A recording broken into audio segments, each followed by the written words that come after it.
तुम्ही कुठल्याही स्पोकन इंग्लिशच्या क्लासला जा, किती पण पैसे भरा, तुम्हाला सगळी हीच माहिती घुमवून फिरून हीच माहिती दिली जाणार आहे. तुम्हाला इथे फ्री मिळत आहे. तर नक्की माझ्या चॅनलला सबस्क्राईब करा. नमस्कार, माझं नाव वल्लरी. माझ्या चॅनलमध्ये तुमचे स्वागत आहे. आजच्या व्हिडिओमध्ये आपण व्होकॅब्युलरी कशी वाढवायची हे बघत आहोत. बरेचदा काय होतं की तुम्हाला जर व्होकॅब्युलरी वाढवायची असेल तर सल्ले दिले जातात की वाचन वाढवा, इंग्लिश पॉडकास्ट बघा, मूव्हीज बघा, सिरीज बघा. तरी पण आपल्याला लक्षात येतं की एवढं सगळं करून सुद्धा आपली व्होकॅब्युलरी होती तशीच आहे. अशीच तुमची व्होकॅब्युलरी वाढावी आणि तुम्हाला इंग्लिशमध्ये बोलणं सोपं जावं याच्यासाठी मी काही टिप्स देणार आहे. असं तुमच्या बरेच लक्षात आलं असेल की तुम्ही वाचन तर खूप करता इंग्लिशमधलं, पण तरी सुद्धा तुम्हाला जे शब्द लक्षात राहायचे ते लक्षात राहत नाहीये. शब्द लक्षात राहिले तरी त्याचा अर्थ लक्षात राहत नाहीये. अर्थ लक्षात राहिला तर आपण कुठे कसं वापरायचं ते लक्षात येत नाहीये. तर अशा वेळी काय करायचं? दिवसातून असे 2 ते 3 शब्द घ्या. तुम्हाला अवघड वाटणारे शब्द घ्या आणि ते दुसऱ्याला एक्सप्लेन करण्याचा प्रयत्न करा. तुम्ही जेव्हा दुसऱ्याला एक्सप्लेन करता एखादी गोष्ट, तेव्हा तुमच्या डोक्यात ती कॉन्सेप्ट क्लिअर होऊन जाते आणि घट्ट बसते. अशा पद्धतीने तुम्ही डिफिकल्ट वर्ड्स तुमच्या व्होकॅब्युलरी मधले वाढवू शकता. दुसरी गोष्ट तुम्ही काय करू शकता की तुम्ही रात्री झोपताना किंवा सकाळी उठल्या उठल्या काही फ्रेझल वर्ब्स घेऊ शकता, काही इडियम्स घेऊ शकता, किंवा काही डिफिकल्ट वर्ड्स घेऊ शकता. असे वर्ड्स घ्यायचे की तुम्ही दिवसभरात ते वापरू शकता आणि दिवसभरात कधीही कोणाबरोबरही बोलताना ते शब्द तुम्ही यूज करायचे. अशा पद्धतीने काय होईल की तुम्ही शब्द ते कंटिन्युअस तुमच्या वापरात आल्याने तुमच्या डोक्यामध्ये ते शब्द आणि त्यांचे अर्थ हे एकदा फिक्स होऊन जातील. असे तुम्ही रोज 2-2, 3-3 शब्द जरी घेतले तरी तुमची व्होकॅब्युलरी 1 महिन्याभरातच तुम्हाला लक्षात येईल खूप वाढली आहे. ते शब्द तुम्हाला असे अवघड वाटतात किंवा तुम्हाला एखादे इडियम वापरायचे आहे किंवा तुम्हाला फ्रेझल वर्ब्स काय वापरायचे आहेत, तर तुम्ही काय करू शकता की जर्नल ठेवू शकता की तुम्ही काय वापरताय किंवा काय वापरणार आहात. याच्यासाठी तुम्ही जर्नल ठेवलं आणि तुमच्यासारखं ते नजरेखालनं गेलं रोज झोपायच्या आधी किंवा सकाळी उठल्यानंतर, तर तुम्हाला ते शब्द किंवा ती वाक्य वापरणं सोपं जाईल. अजून तुम्हाला काय करायचं आहे की कॉन्व्हर्सेशनमध्ये जेव्हा तुम्ही कॉन्व्हर्स करता, इंग्लिशमध्ये कॉन्व्हर्स करण्याचा प्रयत्न करता, तेव्हा त्यातले गॅप लक्षात घ्यायचे आहे.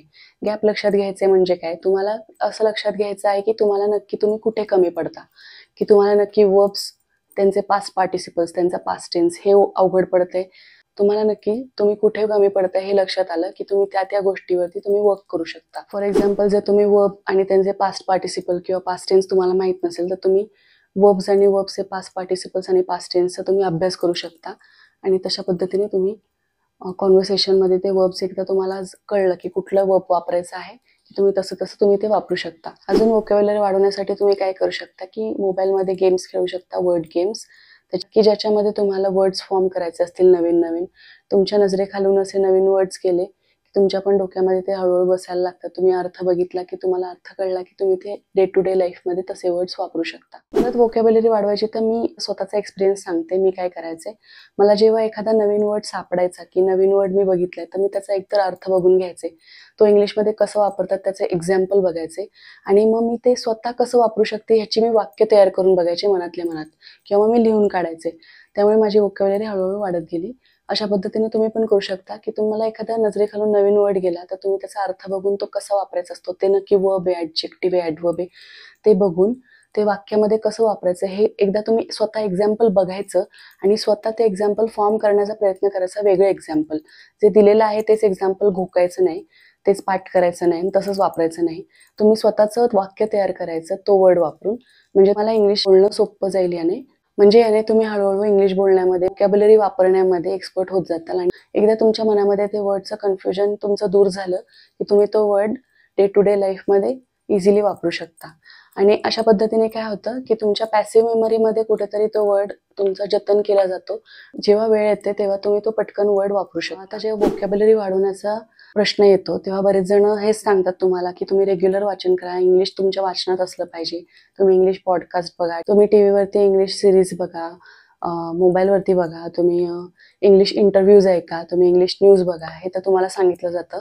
तर ह्याच्या मागचं कारण काय आहे की तुम्ही तुमच्या कानावर जेव्हा इंग्लिश पडत राहतं आणि इंग्लिश वाक्य पडत राहतात तेव्हा परत हेच आहे की तुमच्या पॅसिव्ह मेमरीमध्ये कुठेतरी हे वाक्याच्या वाक्य किंवा वर्डच्या वर्ड डिरेक्टली जतन करून ठेवले जातात. तुमच्या जरी ऍक्टिव्ह मेमरीमध्ये ते सेव्ह नाही झाले तरी पॅसिव्ह मेमरीमध्ये कुठे ना कुठे ते सेव्ह होतं आणि जेव्हा वेळ येते ते तुम्ही पटकन ते वापरून टाकता आणि तुमच्या नकळत ते वापरलं जातं, ते वर्ड्स किंवा ती वाक्य.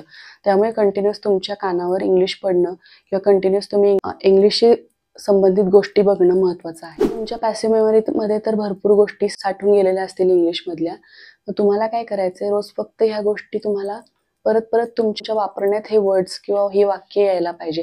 त्यामुळे तुम्ही जास्तीत जास्त इंग्लिशमध्ये कॉन्व्हर्स करण्याचा प्रयत्न करा. तुम्हाला एखादा शब्द वापरणं अवघड जाते, तर तुम्हाला प्रोनाऊन्स करणं अवघड जाते, तर तुम्ही प्रोनाऊन्सिएशन त्याचं Googleवरती नक्कीच सर्च करू शकता. त्याच्यावरती प्रोनाऊन्सिएशन दिलेलं असतं. तसं प्रोनाऊन्स करण्याचा प्रयत्न करा.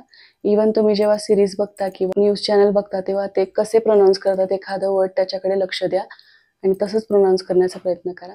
एखादी गोष्ट येत नसते तेव्हा आपल्याला ती गोष्ट नावडायला लागते थोडक्यात. आणि जेव्हा आपल्याला एखादी गोष्ट जमायला लागते, तर हळूहळू आपला इंटरेस्ट पण वाढतो त्या गोष्टीमधला आणि ती गोष्ट आपोआप आपल्याला आवडायला लागते. अशाच पद्धतीने इंग्लिश भाषेचं पण आहे. जेव्हा तुम्हाला इंग्लिशमध्ये थोडं थोडं बोलायला तुम्हाला जमायला लागेल, तुमची व्होकॅब्युलरी हळूहळू वाढेल या टिप्स वापरून, तेव्हा तुम्हाला इंग्लिश भाषेची नक्कीच गोडी लागेल. आणि माहिती आवडली असेल तर नक्की माझ्या चॅनलला सबस्क्राईब करा. धन्यवाद.